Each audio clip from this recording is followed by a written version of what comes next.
Hello, welcome to my YouTube channel. आज हम पढ़ेंगे बीसीजी वैक्सीन के बारे में, जिसमें पहले ये लाइव वैक्सीन होती है एंड डोज 0.5 ml होती है। एंड ये कब दी जाती है? एट बर्थ 0.5 ml दी जाती है अप टू 28 डेज में, है ना। It should be made up by Mycobacterium बोविन and animal से ली जाती है। स्ट्रेन होती है इसके दानिश 3031 एंड स्टोरेज किया जाता है इसको 4 to 6 आवर आफ्टर डिजोल्व के बाद 4 से 6 घंटे तक इसको डिजोल्व करने के बाद इसको स्टोर करके रख सकते हैं। टेम्परेचर उसका मेंटेन किया जाता है 2 से 8 डिग्री सेल्सियस एंड डिजोल्व करते हैं इसको नॉर्मल सलाइन के साथ। एंड प्रोटेक्शन अगेंस्ट किसके अगेंस्ट प्रोटेक्शन करती है बीसीजी वैक्सीन? ट्यूबरकुलोसिस के अगेंस्ट। ट्यूबरकुलोसिस में भी दो तरीके से होती है, एक तो पल्मोनरी और दूसरा एक्स्ट्रा।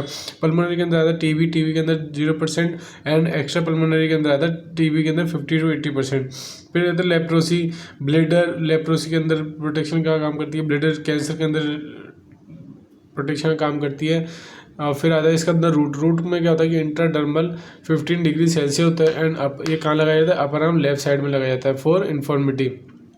डायरेक्ट बीसीजी वैक्सीन कब देती है? If age less than 1 year में दी जाती है, जो 1 साल से कम, and then direct vaccine given.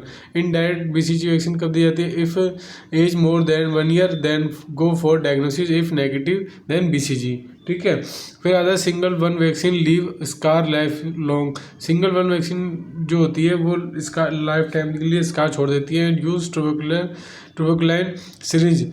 कौन सी सिरिंज यूज़ की जाती है? ट्यूबरकुलाइन सिरिंज यूज़ की जाती है। ओमेगा स्टेट सिरिंज यूज़ की जाती है। तो प्रोस्टल फॉर्मेशन 2 से 4 वीक्स होता है एंड परमानेंट स्कार जो होता है वो 6 से 12 वीक्स, और मेंटेक्स पॉजिटिव जो होता है वो 8 से 4 वीक्स होता है। अगली वैक्सीन है polio vaccine. Polio vaccine mainly 3 type की वैक्सीन होती है। पहला होता है IV vaccine, inactivated polio vaccine. Killed, इसके अंदर किल्ड ये कैसी होती है? किल्ड होती है, साल्क होती है, single dose given at 14 weeks age में दी जाती है। 0.5 ml इसकी डोज होती है। रूट क्या दिया जाता है? IM होता है 90% एंड वेस्टर्स लेटरलिस। ठीक है।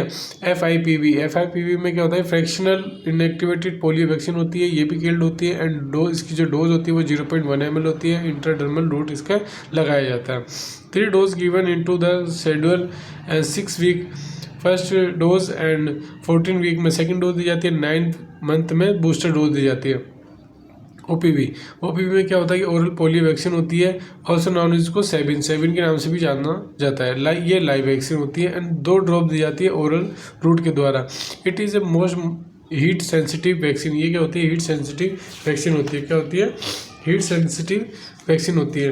5 doses of OPV given into schedule. ठीक है। एट बर्थ में दी जाती है 0 डोज और 6 वीक में जाती है फर्स्ट डोज, फिर 10 वीक में जाती है सेकंड डोज और 40 वीक में जाती है थर्ड डोज।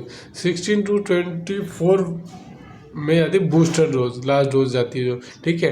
अगली फिर आता है इसके बारे में last dose of OPV into life, 5 year की इसकी लाइफ टाइम होती है ना। पेंटावोलेंट फिर आता है। पेंटावोलेंट में क्या होता है कि सिंगल इंजेक्शन प्रोवाइड किया जाता है, इफेक्टिवनेस अगेंस्ट 5 वेरिएंट, मतलब एक सिंगल वैक्सीन लगाई जाती है जिसके अगेंस्ट 5 वेरिएंट्स के अगेंस्ट इसके अंदर इम्यूनिटी प्रोवाइड की जाती है। DPTH hepatitis B and hepatitis B. ठीक है। और HIV। Diphtheria pertussis tetanus hepatitis B और ह्यूमन इन्फ्लुएंजा टाइप बी। ये किल्ड वैक्सीन लगती है। 0.5 ml इसकी डोज होती है। इसका रूट होता है IM and 6 week and 10 weeks and 14 weeks. फिर आती है PCV न्यूमोकोकल कंजक्टेड वैक्सीन। ये किल्ड वैक्सीन होती है। इसकी डोज भी 0.5 ml लगाई जाती है और इसका रूट जो होता है वो IM होता है। If patient splenectomy then suggest PCV because more changes of pneumonia. ठीक है। तो sir thank you for watching my video and subscribe, like and share.